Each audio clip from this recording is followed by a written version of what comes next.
First up on the Group of 5 docket is the American, which is still led appropriately by Army and Navy, ranked 23rd and 24th. Both service academies are playing great football. This option attack is really working for both of them. Both of these quarterbacks have been playing incredible football. Over 20 total touchdowns for Blake Horvath on the season. I really love what he's done with Navy, and they have a great chance to pull off a good upset this week versus Notre Dame. That'll be in the pick section as well, so we'll preview that later. But talking about what went down this past weekend in the American, Army beat ECU up, which makes sense because the Eastern Carolinas would not beat the Army. There's your in-depth analysis for you. Similarly, Charlotte did not beat the Navy. Also makes sense. Navy put up 51 on Charlotte. Blake Horvath continues to play incredible football. Temple beat Tulsa in the Battle of the Basement in this conference. South Florida took out UAB. UAB is one of the worst teams in this conference. UTSA and Owen McCown beat Florida Atlantic 38-24. Solid game for the Roadrunners. Even though they were at home, still fairly impressive. And FAU now falls to 0-3 in the conference. And then Tulane moves to 3-0 in the conference to win over Rice 24-10. Then in the big game of the week in the American, 5-1 going into this game, Memphis versus 5-1 going into this game, North Texas. And Memphis came out on top, 52-44. Chandler Morris is such a weird quarterback. He puts up a ton of stats every time, and then he launches picks. He threw only one in this game, but he did throw for 445 and 3 touchdowns. And if you're a quarterback and you put up that stat line and lose the game, it's got to hurt. The North Texas defense just could not hang, and Memphis hung 52 on them in response. But coming up this next weekend, there are a lot of good games in the American as well. Obviously not a American Conference game, but Notre Dame travels up to MetLife Stadium to take on Navy. That should be a very fun game. Charlotte plays at Memphis. Charlotte should get obliterated, but you never know. Temple at Eastern Carolina. I would really love to watch the game if Savone Revel was playing, but unfortunately he is out for the year after a practice injury. Rice plays UConn. Hooray. And then UTSA takes on Tulsa in another kind of middle-of-the-road / basement game in the American. But the big game of the week in this conference is Tulane versus North Texas. And I'm going to be very excited to see how this Tulane defense handles the North Texas passing attack and Chandler Morris. He's thrown for 2,400 yards on the year, that's Cam Ward territory, which is just ridiculous. I think Chandler Morris is not getting enough love for North Texas this season. Cam Ward has thrown for 2,500 yards this season. Chandler Morris is about 2,400, so that gives you an idea. And Morris has only thrown for 1 less touchdown than Cam Ward, has thrown 3 more picks, but I know it's the American, but that's kind of a frame of reference for the season that Chandler Morris is having. Then the Tulane offense has also been solid. Mario Williams is playing a great receiver for them, and Mekhi Hughes is such a fun running back to watch. 5.5 per carry on the season, does have 8 touchdowns as well, so I think it's going to be slightly different offensive styles. Tulane looking to run the ball first, North Texas looking to air it out. Should be a fun game. And since Tulane is at home for this one, since North Texas is at home for this one, I am going to take North Texas. I think Chandler Morris balls out. I think he has a great game. I think North Texas moves to 6-2. But as far as the playoff outlook for this conference, it's a little weird because Army and Navy play each other the week after the conference championship week, which is when Selection Sunday is. So theoretically, you could have an undefeated Army and Navy play each other in the conference championship. Let's say Boise State falls out, which I don't think is going to happen. But if Army-Navy play each other then, that's for a playoff spot probably. But then if the conference champion gets selected and then the next week the final reverses, like if the other team wins and they split that matchup, that's an absolute headache because I guess I just never assumed that either of these teams would make the playoff. And now it might bite them this year. It's going to be really weird.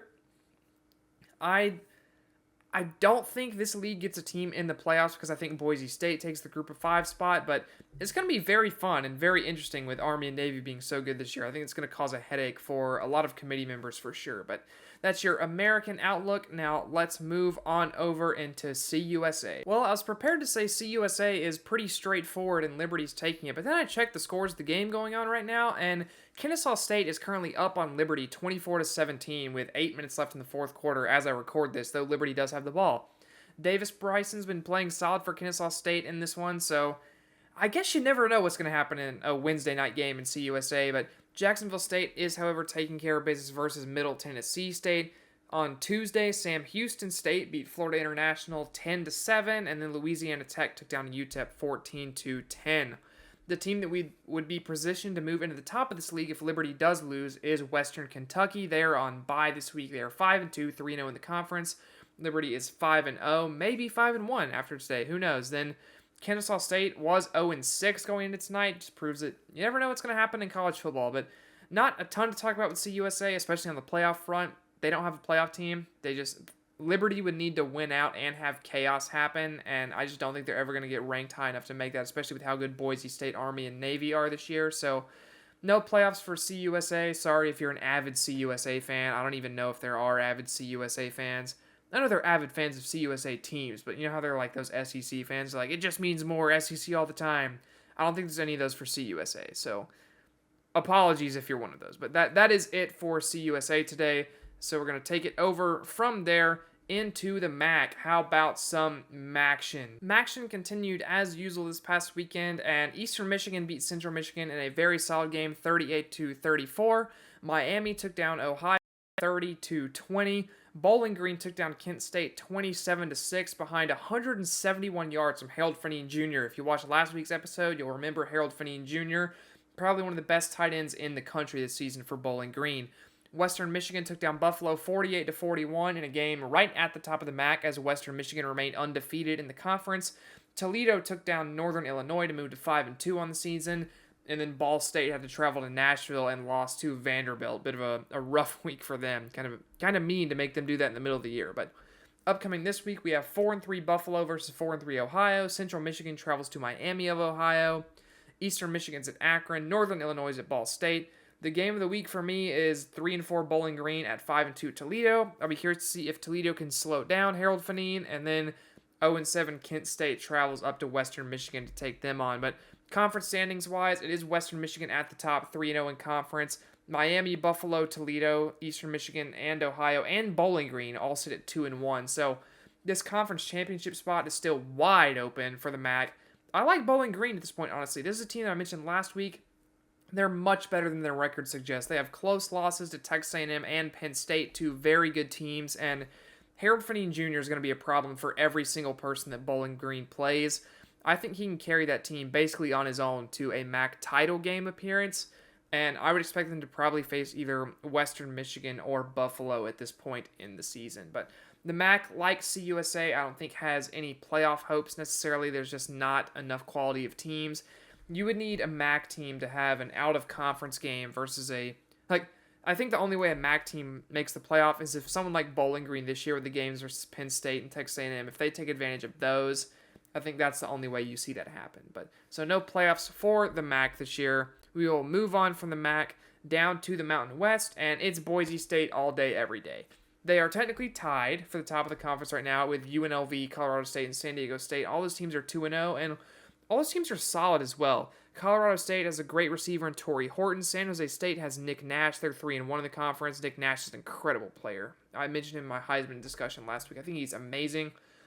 UNLV is a very good offense as well. They play Boise State this Friday. That should be an absolutely incredible game. Very much looking forward to seeing those two teams take on each other. And as far as other games in Mountain West this week, New Mexico travels to Colorado State. We'd expect Colorado State to take that.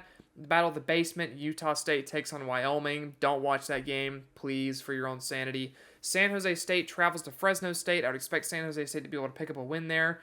San Diego State hosts Washington State. I think they lose that game. Washington State is 6-1. They are a very solid team. Then Nevada travels down to the islands to take on Hawaii, and I think Hawaii actually wins the game. I think Hawaii is going to have to do that. They gave Boise State a run for their money when they played them, so Hawaii is definitely a solid football team. Last week, Fresno State took down Nevada. Washington State blew out Hawaii. New Mexico barely beat Utah State. San Jose State took down Wyoming. That was a fun game. Colorado State beat the Air Force.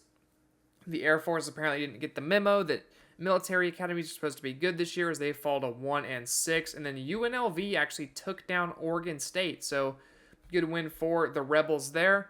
And I think this is a playoff league. I think Boise State makes the playoff in the group of 5 spot for the Mountain West. I think they're good enough to beat UNLV. I think they ride Ashton Jeanty to a playoff berth. But While we're on the Mountain West, we'll stick with kind of Mountain West adjacent in the Pac-12. Already mentioned the games for Oregon State and Washington State, and Oregon State taking on Cal this week. Washington State, obviously, the other game we just mentioned, and Washington State at 6-1, Oregon State at 4-3. I don't think either of these teams have a playoff chance. Washington State just does not have the schedule to be able to do that, to be honest, and Oregon State is bad. So it is what it is for those guys. Now, finally, over to our last group of 5 conference in the Sun Belt. Let's talk Fun Belt in the Sun Belt, and this is the only conference still to have divisions in the FBS, fun fact. And in the East, Georgia Southern still leads over Old Dominion, Marshall, and James Madison, Coastal Carolina.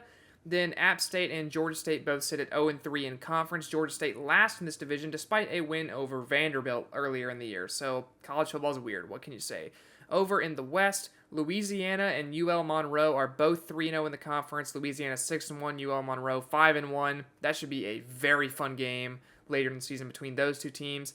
Texas State is 2-1 as well as Arkansas State and South Alabama. Then Southern Miss and Troy both 0-3 in the conference in the basement down there. Marshall took down Georgia State this past weekend. South Alabama had a good game versus Troy in that rivalry.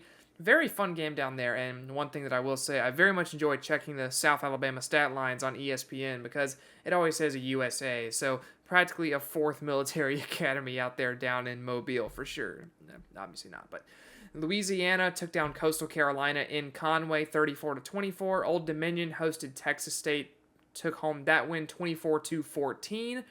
Georgia Southern handed James Madison another loss, 28-14, and goodness, how bad is North Carolina? That's all I have to say about that. James Madison beat them earlier this year. Then Arkansas State took down Southern Miss 44-28. This week in the Sun Belt, Georgia Southern takes on Old Dominion. In the Battle of the Basement, Georgia State takes on App State. I think it was Georgia State earlier. Georgia Southern takes on Old Dominion. So, not 2 Georgia State games this weekend. Then Southern Miss plays James Madison.